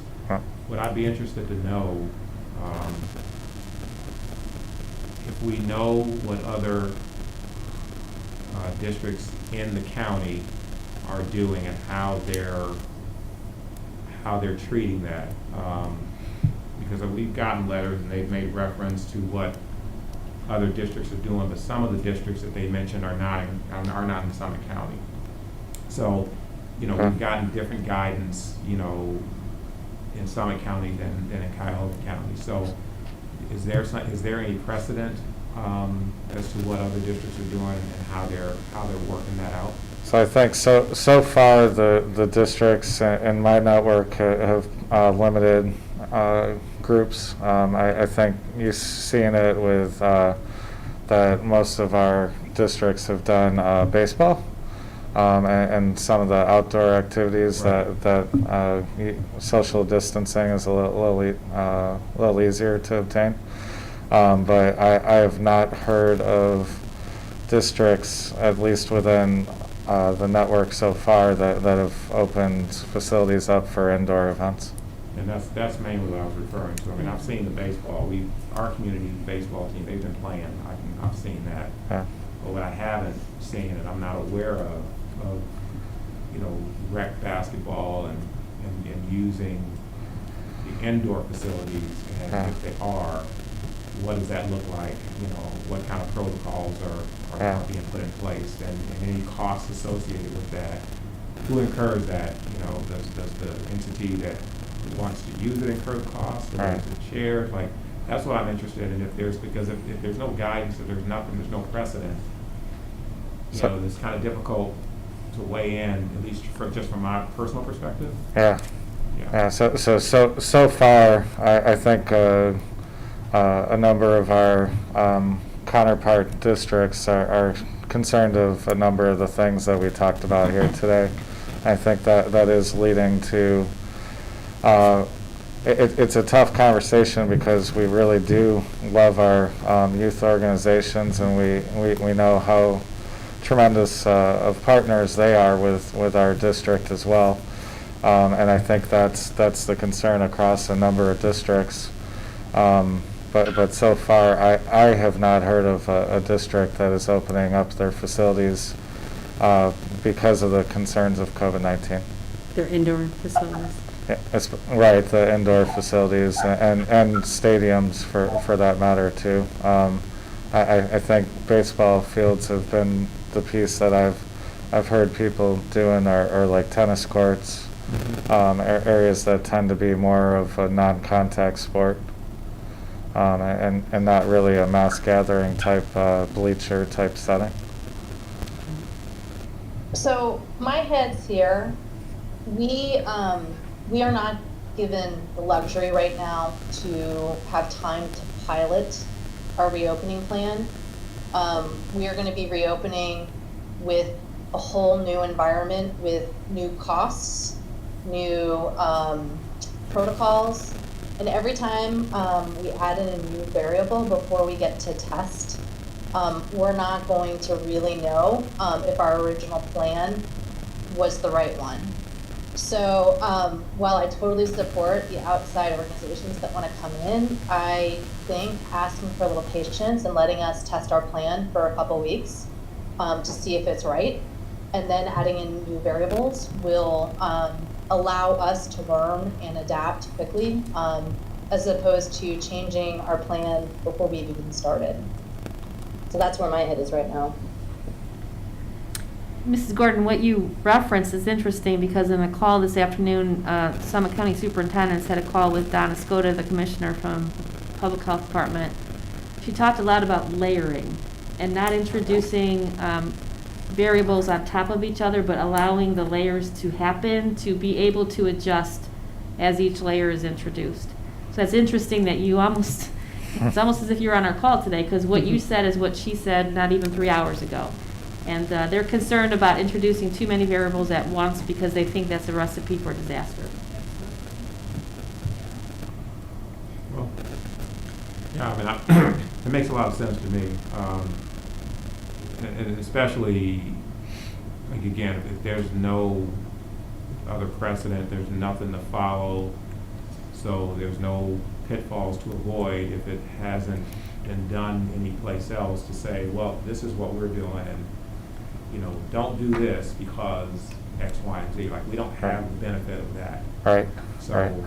I have to agree that, unfortunately, we're going to have to wait and see. And the more we know, then the more, we can, be able to respond appropriately. Absolutely. And just one quick comment that I will add is a lot of the organizations that are using or wish to use our outside facilities are our own students within the school district. And I know that, for example, AC Soccer has just started up, and they're using the same from what I can see, the same protocols that our sports teams are using now. They're doing the temperature checks, they're doing the symptom questions, they're practicing similarly to what our high school soccer teams are practicing, the way they're organizing the teams. So I think they're trying to almost shadow what we're doing, or what our sports teams are doing. And I guess that was pretty much my only brief comments. That I, from what I see, they're trying to start off as safely as possible as well, and using the same kind of guidelines that we are. Agreed. So I think we wait and see, we pause. It's probably not what they're looking to hear, but, we're trying to follow safety guidelines, and, we're definitely not, we're trying not to, add more to what's already on our plate, that we've already planned for. So, I would suggest that, give us a little bit more time, and, we can kind of see, where we are, once we know more. Okay, I will send out correspondence in that vein then to the organizations that have asked us for permission. I know John Framartino, who organizes our facility rentals, has been getting quite a few inquiries, so we'll make sure that he has the right verbiage to respond if we have additional requests for use of the property. Thank you for the direction, we appreciate that. Yeah, thank you very much. Thank you, John. Board, the second topic we wanted to just have a conversation with you this evening, and I thank Mr. Fantone for coming out late tonight to chat with us after a busy day with athletics, is what your interest is in moving forward with regard to our high-impact sports or high-risk sports of football, boys soccer, and girls soccer. And the reason why this is an important conversation this evening, as you know, Board, a couple weeks back, the Summit County public health officials released guidance that would suggest that the high-risk sports, and the reason they're high risk is because it's the amount of contact between the kids of football and soccer, would have a long runway to the first competition, and the date was October 1st.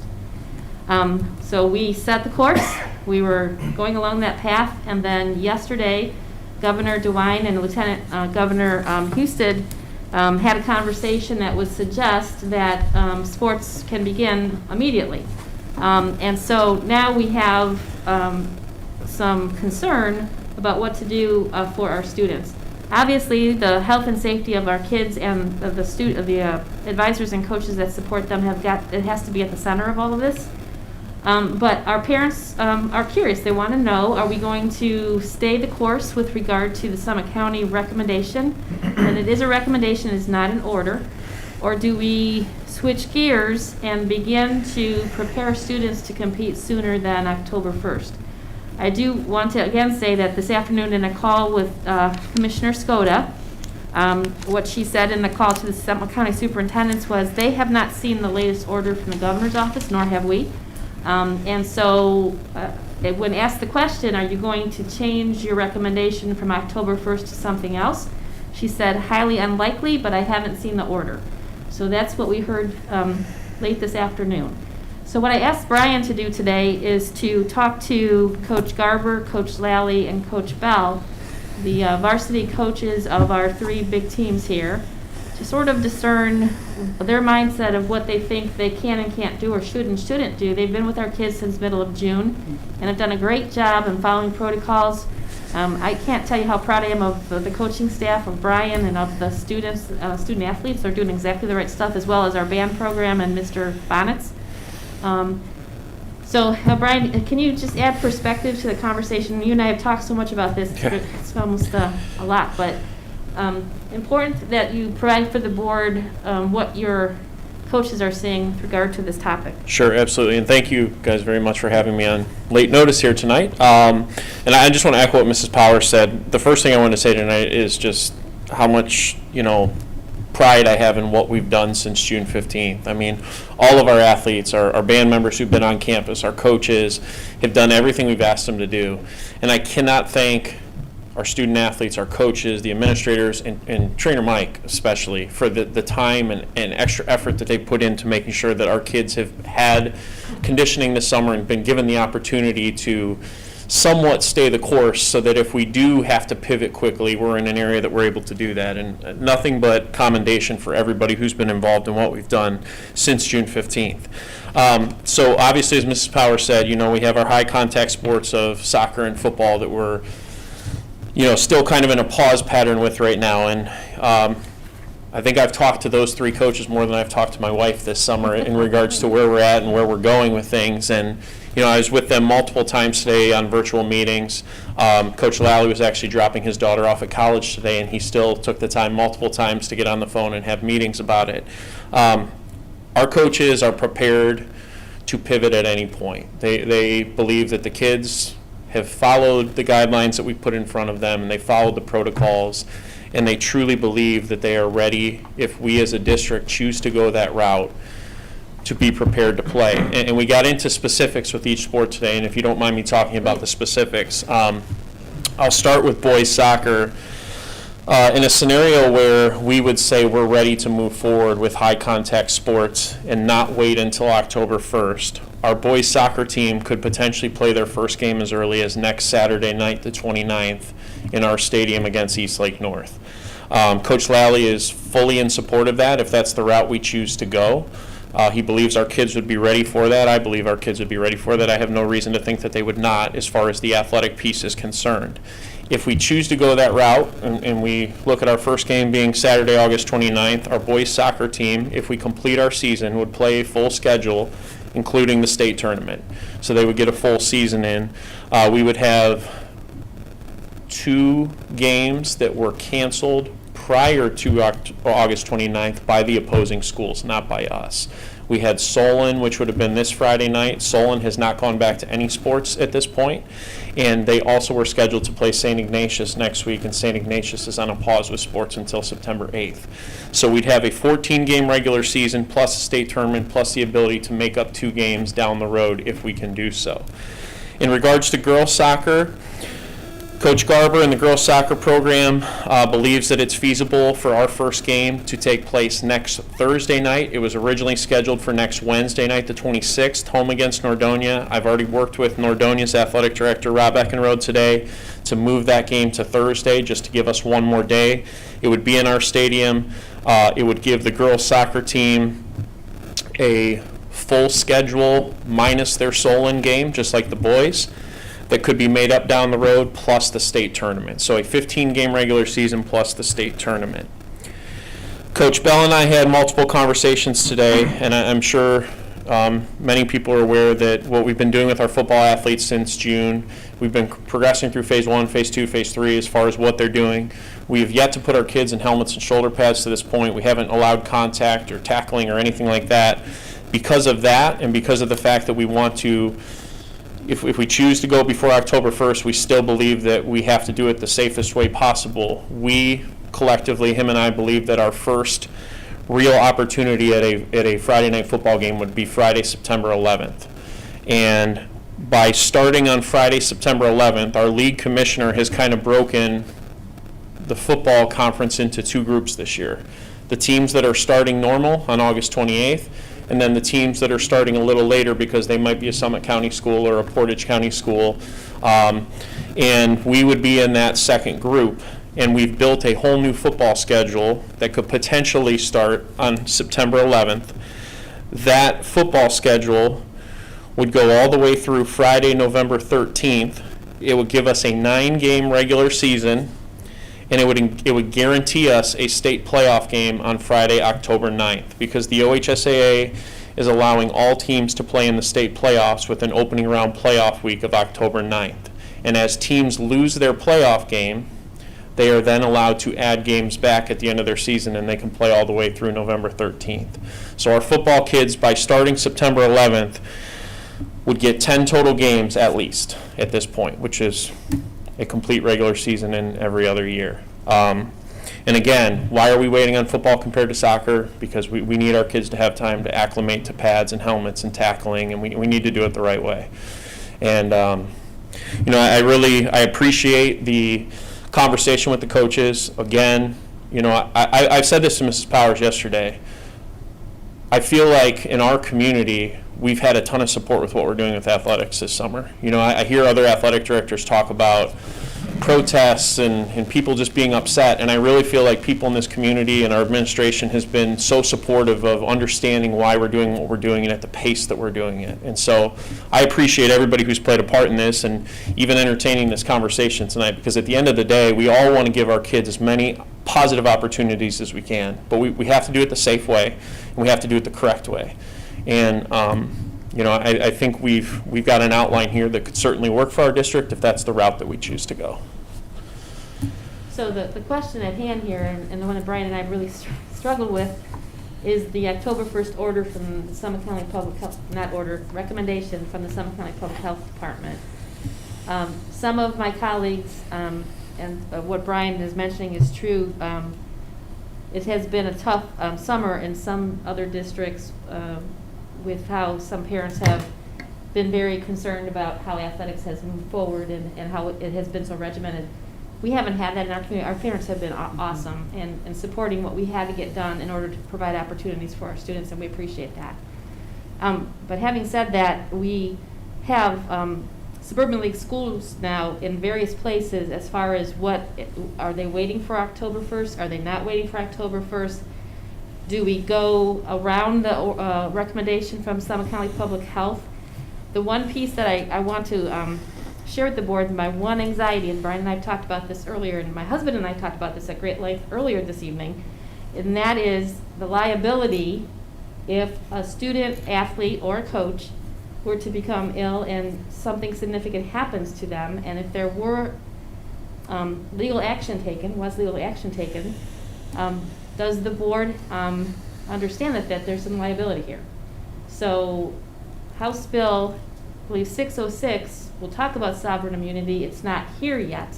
And so the concern is the liability piece because of the unknown nature of this pandemic. So I'm just offering all the things that we've been talking about. We want to provide opportunities for students. Summit County Public Health is making the recommendation, and it's again back to what Mrs. Gordon referenced, the layering of things, and the intention of Summit County to open school districts first, who are going to open with students on campus, allow the time for incubation to happen, and if it does happen, then to be able to say, well, October 1st is not going to happen because of a potential outbreak. So the health commissioner wants the districts to consider this layering of bringing on programming so that they can monitor and provide support for families. If we were to start before the recommendation from Summit County, there is some risk involved in doing that. The counter to that is providing opportunities for students. So we're at a crossroads this evening, and without the order from the state, we're really unsure as to all of the language in the order, but we know it's coming hopefully tomorrow officially from Columbus. Well, my question is, why did the governor rely and say, go ahead and surpass October 1st? Which nobody can answer that. But the other thing too is, again, it's that labor thing. So you go ahead and, open up the sports and somebody gets sick, well now there's a big tracking that you have to do, and you're going to shut it down again. As much as I want to see sports go on and the seasons continue, I think it's better to wait. And what are some of our other teams, some of the other opponents doing? Are they opening? Are they not opening? I mean, what happens? You want me to answer? please. Okay, so this became real for Mrs. Powers and I here in the past couple days because initially, and we've been talking about this for close to a month now with all of our colleagues in our league, it was pretty strong. Hey, the Summit County schools, for the most part, we're going to go by October 1st. And this morning, on my first of 3 Suburban League Athletic Director meetings of the day, I started to get the sense that people were changing their tune quickly. And, we were going to be one of the last remaining schools that's going to stick by October 1st, at which point Mrs. Powers and I talked multiple times today and said, all right, this train is changing directions quickly on us, and a lot of these schools who had committed to October 1st initially are now talking about playing football as early as September 4th and playing soccer as early as Friday night of this week. And so, I think that's why the conversation changed so fast, is that it's that old adage, are we going to be the last ones there without a dance partner? But here raises another question. So say you're playing a team, Mhm. okay? Now what happens, all of a sudden now you're having an outbreak on this team. Now what do? You have to forfeit the game? Because obviously you can't play. Well, I think you have your parameters. You could reschedule. You could certainly do that. I think it's at the discretion of the county health department for sure. I mean, and without naming specific teams, we have some football teams in the area who may not play their week 1 game as of right now because they had, some sort of an outbreak on their team. And, I think that's why you saw that the OHSAA, for football specifically, extended that you can complete your regular season by November 14th instead of completing it by the end of October. So they're giving you a larger window to essentially make up games later if you need to. But to your point, yes, if you have an outbreak on your team, the most likely scenario is going to be that your county health department is going to shut down either your entire team or a significant part of your team to the point where you're not going to be able to play a game on a given week or 2 weeks. Right, and then you're not going to be able to play for more than 2 weeks, Mhm. obviously. So that's going to be how many games?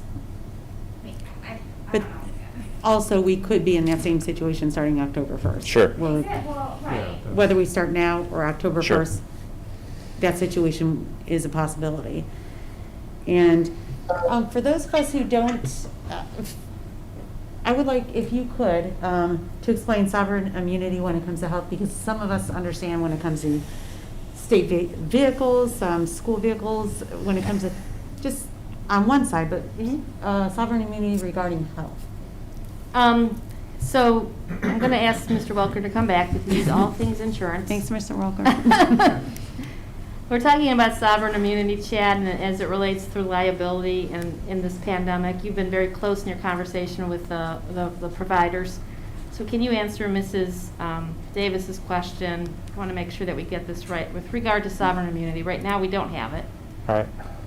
And House Bill 606 is in progress.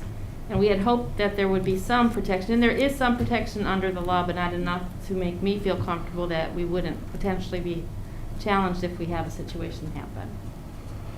Yeah, I think unfortunately there's a lot of uncertainty in liability insurance, right? So with sovereign immunity, I think one of the concerns that districts across the state are having and nation are that if there is a lawsuit against COVID-19, how would that go? I think you can debate a number of those different items pretty well, but that's where the House bill is coming in, trying to provide sovereign immunity, very similarly to as long as you aren't doing anything egregious or like not doing the disinfecting procedures the way they're recommending or something like that. As long as you're able to show that you're making every reasonable effort, Like not being negligible. not being negligent, that's where they were trying to go with COVID-19 and where that House bill was going. So without that, there really isn't a lot of case law out there in regards to it, and so there's just that level of uncertainty that a number of districts are concerned about because they don't have anything to point to. Okay. So if you were to open, So she's got a lawsuit to give sovereign so if you were to do sports before Yeah. October 1st, how would you ensure that the athletes are not, or don't have it? I mean, would you test them? Would you? Well, the answer is no. And actually, we asked the governor that question yesterday on the call. There's not an expectation that students have to be tested. Over the summer, there was an order that would suggest that in competitive play, the athletes would need to each be tested, and we estimated that would have been $350,000. yeah, $400,000 to test all of our Yeah. kids as many times as they would need to be tested before each event. And imagine, that's a lot of money that just isn't available. I believe it because that's what colleges were doing before they cancel this season. Right. So. Right, so as of yesterday, what we heard on our call was that that was no longer the requirement to have athletes tested before each competition, which is a good thing, but then it's a bad thing at the same time because it's not so much our community, and we have our Twinsburg cohort, but when you introduce another community's cohort, and we all have seen how things are evolving and how there may be an outbreak in a community. And if that so happens to be a football team coming to Tiger Stadium, well, you're introducing to our cohort potentially a risk. So that's just the worry behind the pandemic.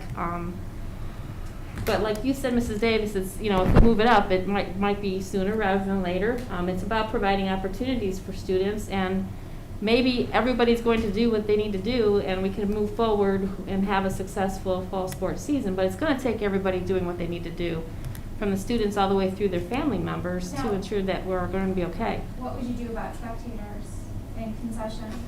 So we anticipate in the guidance to have specificity to spectators. As of yesterday, what was said in the phone call was that every athlete on that team, and say if it's football, every band member would be provided up to 4 tickets for their family members to come and watch the kids compete and the band play.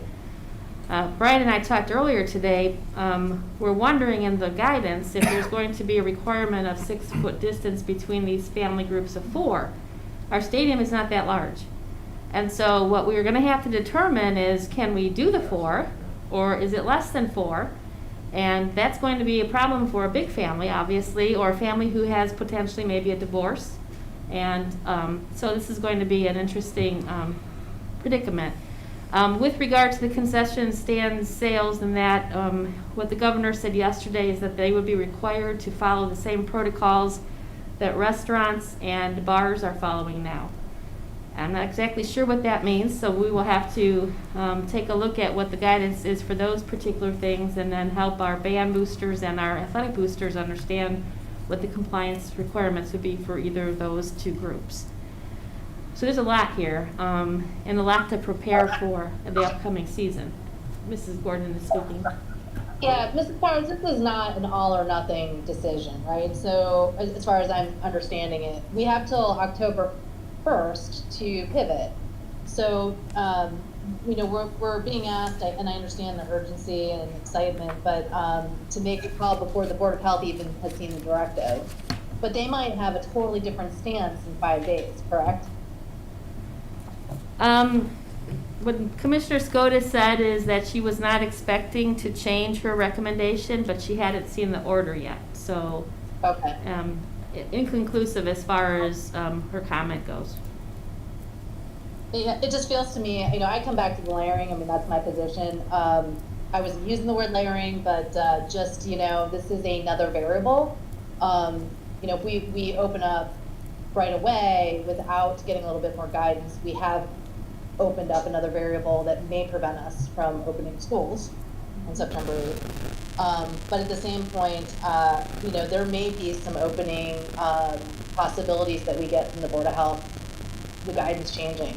So I personally would rather wait until the Board of Health at least gets the directive and makes a conclusive statement than making the decisions, just based on the DeWine guidance. And by the way, I did watch his conference on it, and the way I interpreted it was he was opening up sports for the state, however, recognizing that we have rural locations that have 0 cases right now, and we have other locations like Summit County that have lots of cases. And so that's why he was pushing it back to local Board of Health. So that's how I interpreted it, that he was opening for the state and trying to push back to local people. If I could just add to that, though, Mrs. Gordon, I actually sent the question in yesterday for the superintendent's group to the governor to answer the question, and this was the question. So school districts have received guidance from their counties. In our county, it's Summit, and Portage was likewise with the October 1st startup date for high-risk sports. Your order would suggest that schools can begin to compete before October 1st. Summit County Public Health is suggesting October 1st. Which guidance do we follow? The answer that was provided was it should be a local decision. So that was the answer. So I don't interpret that as go with what the county is saying. I'm interpreting that as local boards of education need to make a decision based on what's best for the community in which they serve. So is it an excitement decision or is it a safety decision? And you're no matter which way you turn, it's not going to be right. There's not going to be a right answer. Right. And then he was also talking about when communities are making these decisions, they have to look at their numbers, their community spread, and not just look at a number and say those are the cases. Because there's other factors, there's age factors, there's assisted living, some more than others. And so it's not just, if you say we have this many cases, that number doesn't tell the whole story. So that's another thing that you really have to look at and analyze.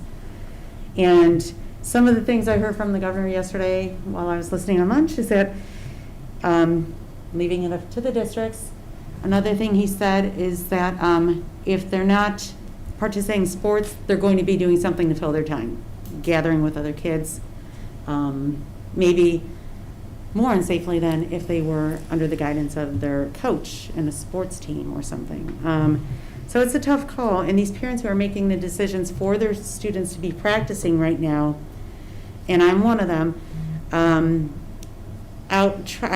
we've carefully trying to outweigh the risks, the benefits, and in my student athlete at home, I've seen just an amazing turnaround from what happened in March to, okay, now we're on with our team, we're practicing safely. There's been a little setback here and there, but they've done it safely, and it is a parent's decision, as tough as it may be, whether they do want their child to participate, or if this is something they're very uncomfortable with, they might need to make that tough decision to pull their kid out. So there's just a lot to consider, and there's great benefits for these kids getting back together and doing this, but only if we can ensure that we can do it as safely as possible. Yeah, so I waited because I wanted to hear, the feedback from my colleagues and my perspective. My very first question that I had was, what are the coaches saying? Because they're the ones that are working with these kids day in and day out. They're the ones that are following these protocols. They know their kids. I know that Twinsburg, I know our coaches are being very, very careful. Brian, I've been following you in all the conversations that you've been having, everything that you've been posting. And I was confused first when the Ohio High School Athletic Association put out this schedule, and with playoffs, and this was after the guidance that we had, which was October 1st. Well, I'm like, how is that going to work? Like, how are our kids going to compete, and then how are they going to be eligible for playoffs when it will have started by the time we start playing? So now that I see that we have some flexibility, specifically for football, because it is a little different. I like that you guys are being realistic, because that was my first concern. Like, how the heck are they? They're not ready. They're not ready to do that. And so, giving us a little runway, to get ready, realistically, I think it's kind of a meeting halfway between, September and the October 1st deal, and it allows us to get in competition to where they can, have a season, because otherwise I think the October 1st deal doesn't allow for much. And I liken the situation, I think, is very similar to the situation we found ourselves in when we did all of this planning for reopening, only to have Summit County come up with, this guidance, and their number one recommendation was full-time online. And you saw the way that our parents responded. They wanted to be here, and so we stuck with our original plan. That being said, kind of this guidance, with the October 1st piece, I know that our families feel very strongly about their kids being afforded an opportunity to compete, understanding that there is a likelihood, there is a possibility that it could get shut down. I think that we all recognize and understand that. And I'm of the mind that if we listen to them the first time with respect to the guidance that came out from Summit County, and we decided to stick with our original plan because a majority of our parents didn't want to go full-time online, why would we not be receptive to them wanting their kids to have an opportunity to compete?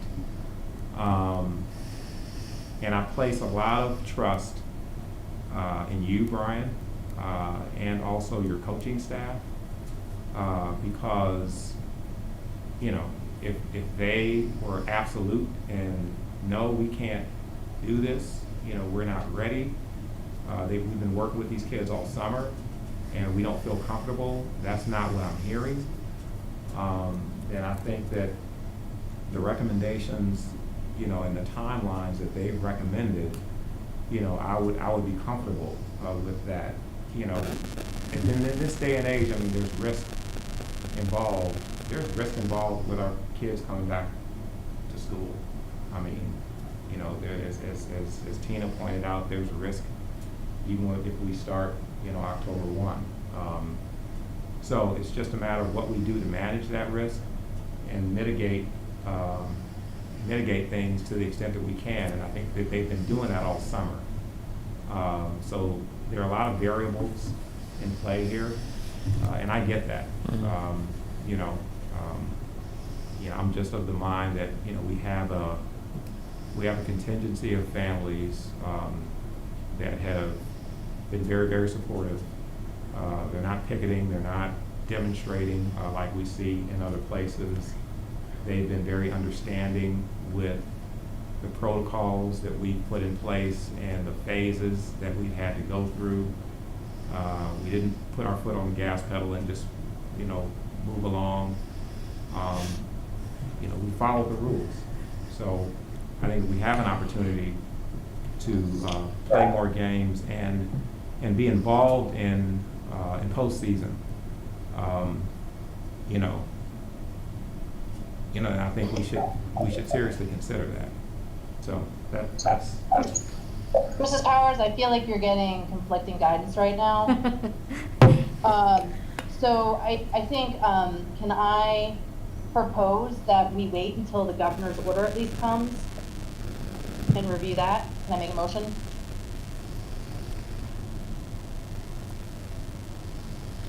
Mr. Cruz? Sure. I mean, do we know when that's? It's expected out tomorrow, but I also heard earlier today not till next week, so I don't know. This morning on the Alliance call, it was still in development at the governor's office, so it is hard to say when the official document will be released. Okay. I mean, I'm open to that. I don't, given the fact of, what you already know, at least what Donna's told you, it's unlikely to change, but in the spirit of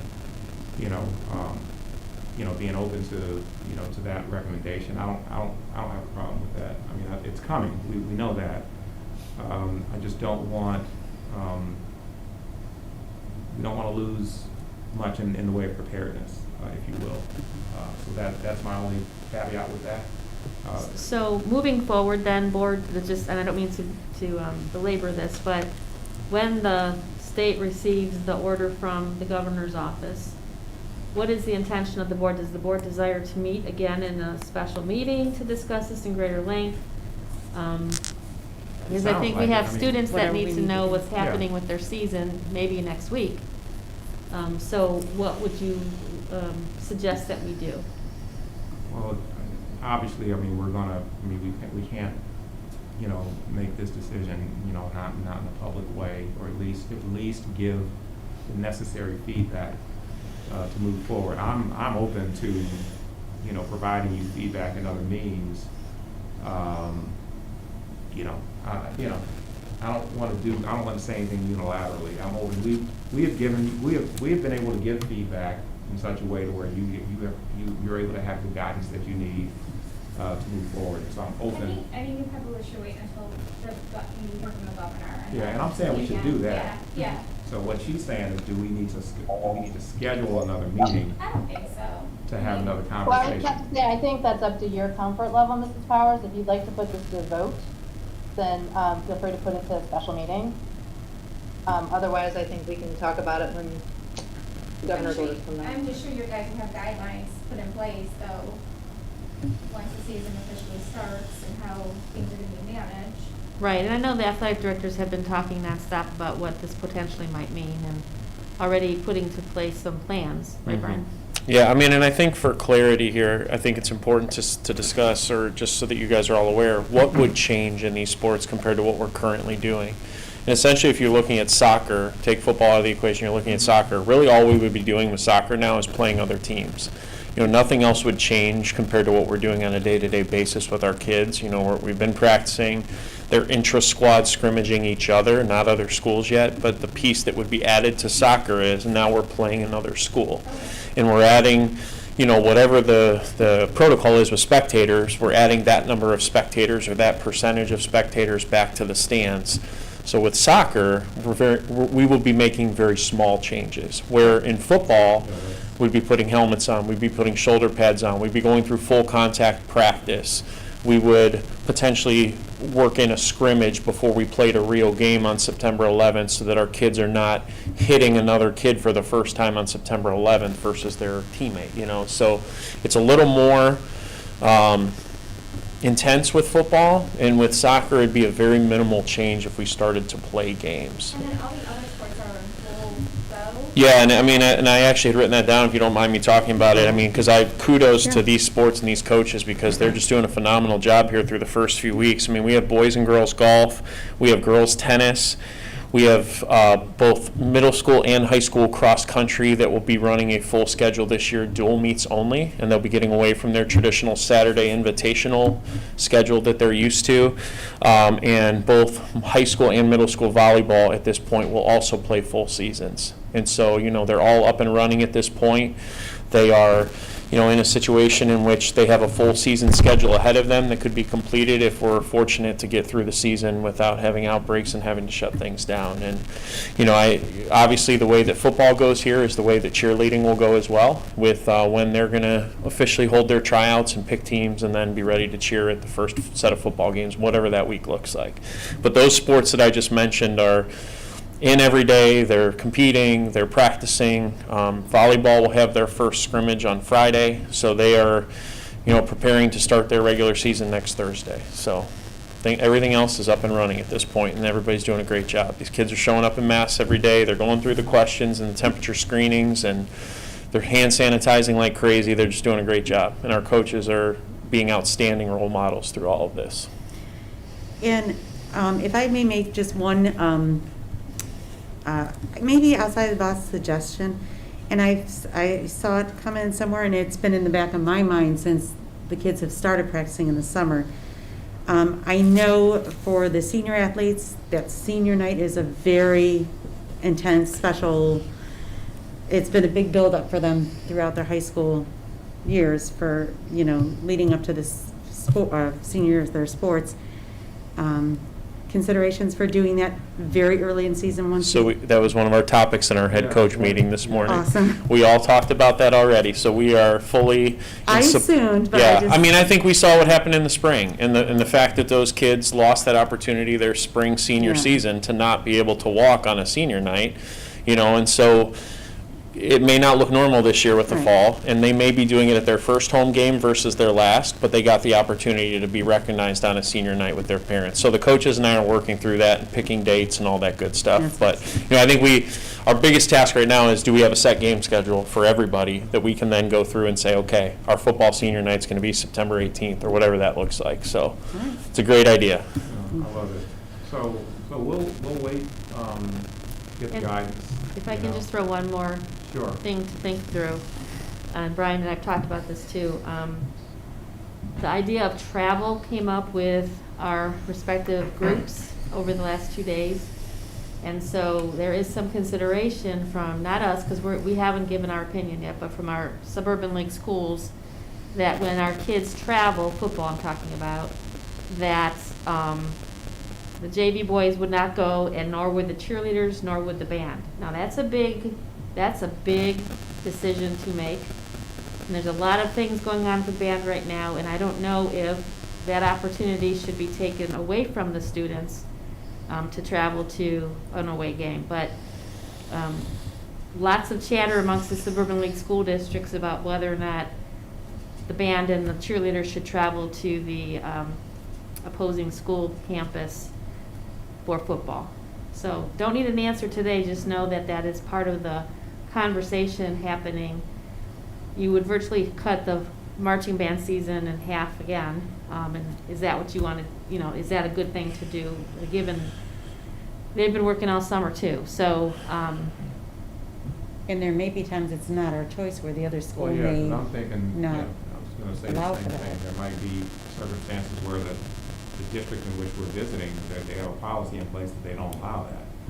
We just don't Yeah. know yet. I don't know if it would be a policy.